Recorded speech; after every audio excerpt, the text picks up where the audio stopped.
Repentinamente, minha mãe, que estava mais atenta do que a minha irmã e eu, observou horrorizada uma coisa que ainda não tínhamos percebido. Ela, de tão nervosa, não conseguia falar e apenas indicava alguma coisa, apontando seus dedos para as pessoas do cortejo. Nós não estávamos entendendo sua reação, até que ela finalmente conseguiu falar.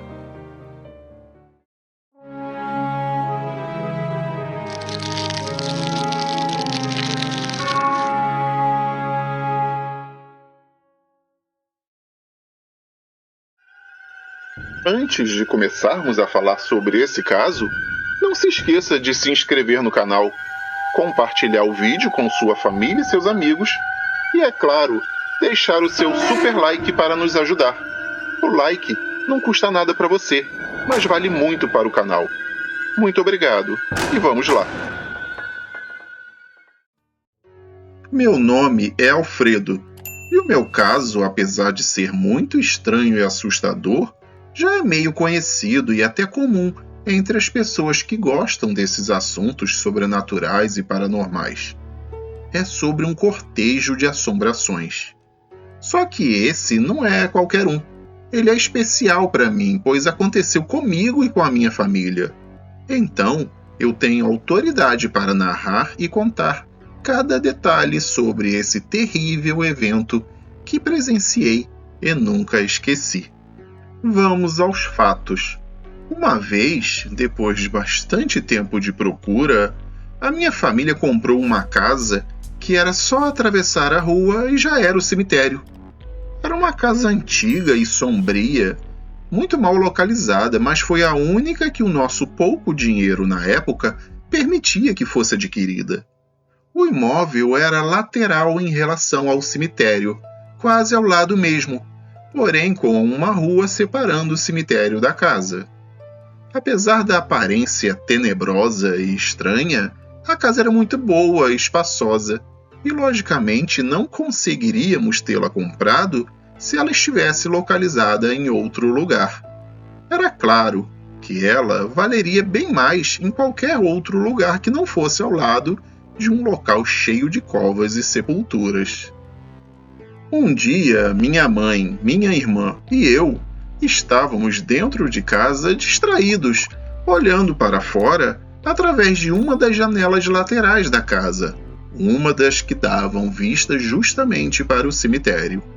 Eu tinha aberto as janelas porque, apesar de já estar começando a anoitecer, o tempo continuava quente e abafado.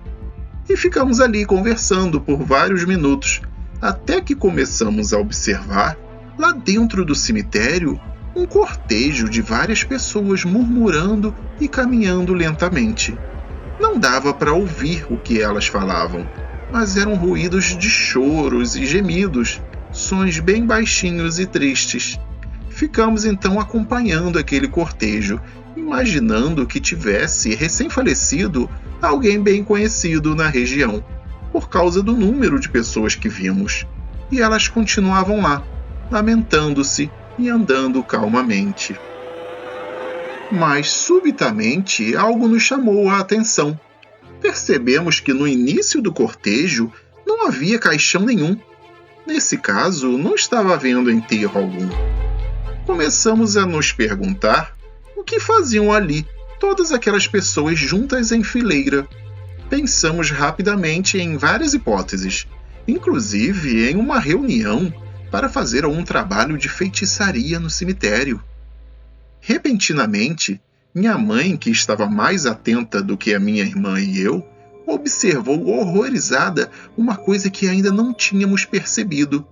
Ela, de tão nervosa, não conseguia falar e apenas indicava alguma coisa, apontando seus dedos para as pessoas do cortejo. Nós não estávamos entendendo sua reação, até que ela finalmente conseguiu falar. E então, ela logo nos disse: "Olhem! Olhem para os pés daquelas pessoas!" Nós olhamos e foi de arrepiar. Ficamos tão tontos que quase caímos para trás. O cortejo todo não encostava os pés no solo, e sim flutuava, bem perto do chão, pelo menos a uns 10 centímetros de altura. Aqueles seres faziam um movimento normal de caminhada, porém sem encostarem em nada. Desesperados, fechamos rapidamente as janelas. Ficamos rezando o resto da noite. Depois desse dia, minha mãe praticamente nos proibiu de abrir as janelas laterais que davam vista para o cemitério, e ficamos usando apenas as outras janelas da casa por um longo tempo.